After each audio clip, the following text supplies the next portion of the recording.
Assalamualaikum warahmatullahi wabarakatuh. Shalom, Om Swastiastu, Namo Buddhaya, salam kebajikan.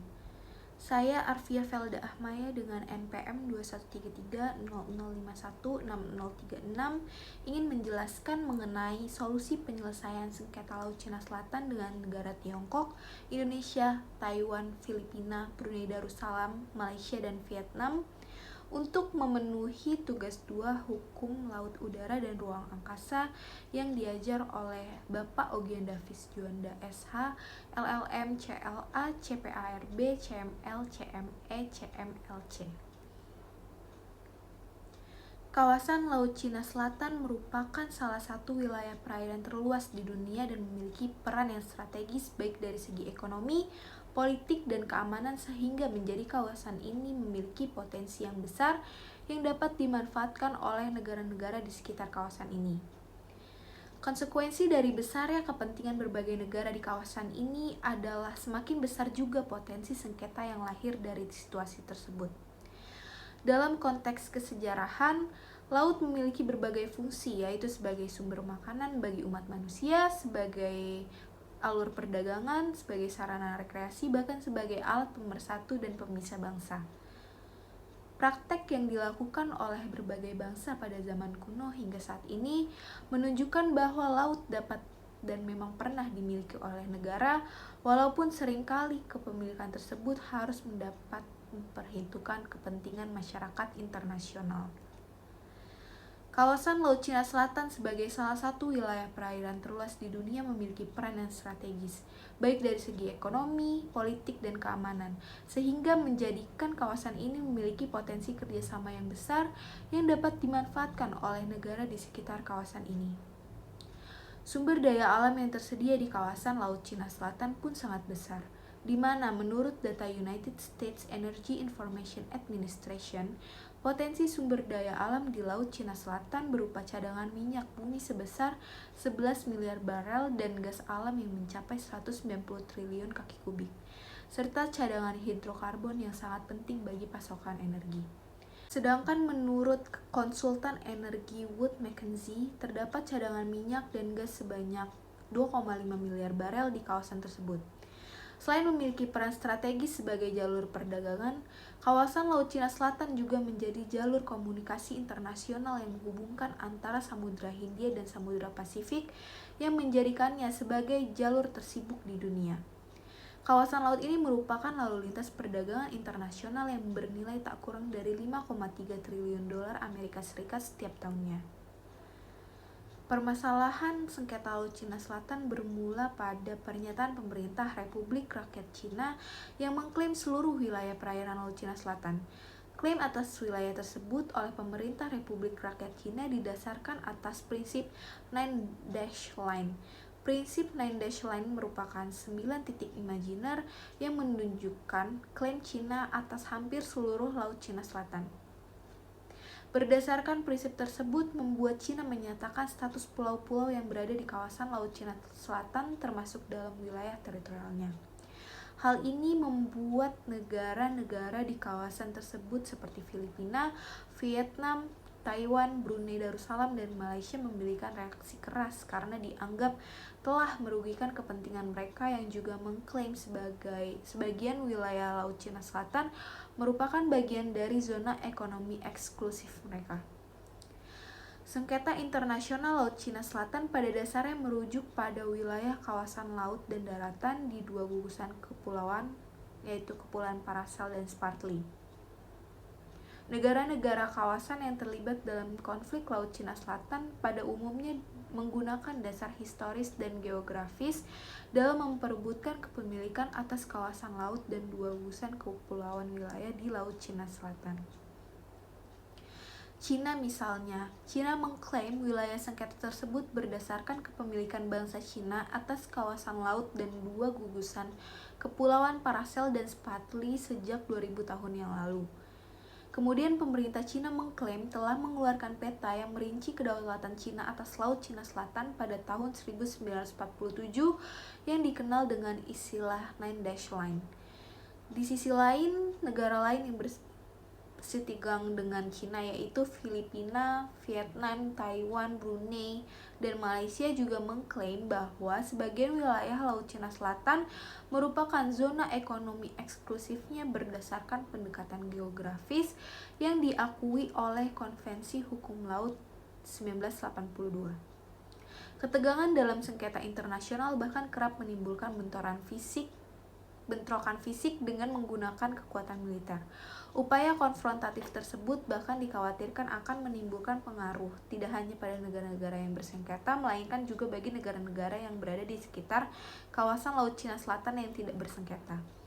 Indonesia sebagai negara yang tidak terlibat dalam konflik Laut Cina Selatan kini mulai terseret dalam pusaran konflik tersebut karena Cina juga memasukkan perairan Natuna di Kabupaten Natuna sebagai wilayah maritimnya berdasarkan klaim 9 Line. Hal tersebut membuat Indonesia mengeluarkan protes keras atas tindakan Cina yang memasukkan perairan Kabupaten Natuna sebagai wilayah maritimnya. Perairan Natuna yang menjadi zona ekonomi eksklusif Indonesia diklaim oleh Cina sebagai kawasan perikanan tradisionalnya. Hal tersebut menyebabkan banyak nelayan-nelayan Cina yang secara bebas menangkap ikan di kawasan tersebut yang kemudian merugikan pihak Indonesia. Ekspansi Cina di kawasan Laut Cina Selatan secara agresif dapat merubah posisi Indonesia yang awalnya netral dalam sengketa Laut Cina Selatan menjadi berlawanan dengan Cina. Hal ini bukan hanya karena klaim Cina atas perairan Natuna, tapi juga karena insiden-insiden yang mengusik kedaulatan Indonesia di perairan Natuna yang melibatkan kapal penjaga dari Cina. Sebagaimana telah disebutkan pada bagian terdahulu bahwa kawasan Laut Cina Selatan merupakan wilayah laut yang memiliki potensi sangat besar di bidang ekonomi, politik, dan pertahanan, sehingga dapat memicu sengketa yang didasarkan atas kepentingan berbagai negara di kawasan tersebut. Dalam perspektif hukum internasional, sengketa internasional atau international dispute merupakan suatu perselisihan antara subjek hukum internasional mengenai fakta hukum atau politik di mana tuntutan atau pernyataan satu pihak ditolak, dituntut balik, atau diingkari oleh pihak lainnya. Sengketa internasional terjadi jika perselisihan tersebut melibatkan pemerintah, lembaga jurisdik person atau badan hukum, atau individu dalam bagian dunia yang berlainan karena yang pertama kesalahpahaman tentang suatu hal, yang kedua salah satu pihak sengaja melanggar hak atau kepentingan negara lain, yang ketiga dua negara berselisih pendirian tentang suatu hal, dan yang keempat pelanggaran hukum atau perjanjian internasional. Solusi penyelesaian atas sengketa Laut Cina Selatan yang telah dijelaskan sebelumnya. Sengketa ini ditimbulkan oleh perbedaan pandangan dengan prinsip mengenai penentuan batas wilayah. Di satu sisi, Cina menggunakan aspek sejarah, sedangkan 5 negara lain yang bersengketa selain menggunakan aspek sejarah juga menggunakan Konvensi Hukum Laut 1982 sebagai dasar penentuan batas wilayah laut. Dalam konteks hukum internasional, menjadi sebuah kewajiban bagi setiap negara yang meratifikasi Konvensi Hukum Laut 1982 untuk menghormati dan tunduk pada konvensi tersebut sebagai kesepakatan masyarakat internasional. Menjadi suatu kewajiban bagi setiap negara untuk menentukan batas maritimnya dan menyelesaikan sengketa laut berdasarkan konvensi tersebut. Berdasarkan hal ini, baik itikat dari negara yang bersengketa menjadi modal utama dalam penyelesaian sengketa Laut Cina Selatan. Sebagaimana yang dituangkan dalam Konvensi Hukum 1982, di mana penyelesaian sengketa dapat ditempuh melalui prosedur kesepakatan damai. Jika hal tersebut tidak dapat menemukan hasil, maka langkah yang dapat ditempuh adalah melalui prosedur Mahkamah Internasional. Selain itu, upaya lain yang dapat dilakukan adalah melalui jalur diplomasi regional seperti yang dilakukan ASEAN dengan Cina sebagai bentuk upaya kesepakatan damai sebagaimana yang diatur dalam Konvensi Hukum 1982. Upaya lain yang dapat dilakukan untuk menyelesaikan sengketa tersebut sekaligus menghindari potensi konflik yang dapat timbul adalah melalui perundingan secara damai baik secara bilateral maupun multilateral, dan juga melakukan kerjasama-kerjasama yang lazim yang digunakan mengelola konflik regional dan internasional. Salah satu yang telah dilakukan dalam forum regional adalah upaya ASEAN, mengingat beberapa negara yang menjadi pihak dalam sengketa Laut Cina Selatan adalah anggota ASEAN. Negara-negara anggota ASEAN melalui Forum Regional ASEAN sejak awal dekade 1990-an telah mengambil inisiatif untuk merespons potensi meningkatnya konflik di Laut Cina Selatan. Pada tanggal 22 Juli 1992 di Manila, Filipina, para menteri luar negeri dari negara-negara anggota ASEAN mengeluarkan ASEAN Declaration of Conduct on the South China Sea. Deklarasi ini berisi seruan kepada semua pihak untuk menyelesaikan sengketa dengan damai dan diterapkannya prinsip Treaty of Amity and Cooperation.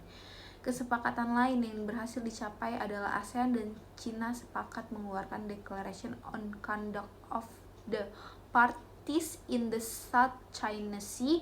Deklarasi ini berisikan komitmen ASEAN-Tiongkok untuk mematuhi prinsip-prinsip hukum internasional, menghormati freedom of navigation di Laut Cina Selatan, dan komitmen untuk menyelesaikan sengketa secara damai. Terakhir, pada November 2019 dirumuskan pernyataan bersama pemimpin negara anggota ASEAN dan China yang menghasilkan 18 pertanyaan sebagai hasil kesepakatan bersama. Pada poin ke-18 memastikan pentingnya menjaga dan mengutamakan perdamaian, keamanan, stabilitas, keselamatan, dan kebebasan navigasi masuk dan keluar di kawasan Laut Cina Selatan. Sekian pemaparan dan penjelasan dari saya. Kurang lebihnya mohon maaf. Wassalamualaikum warahmatullahi wabarakatuh.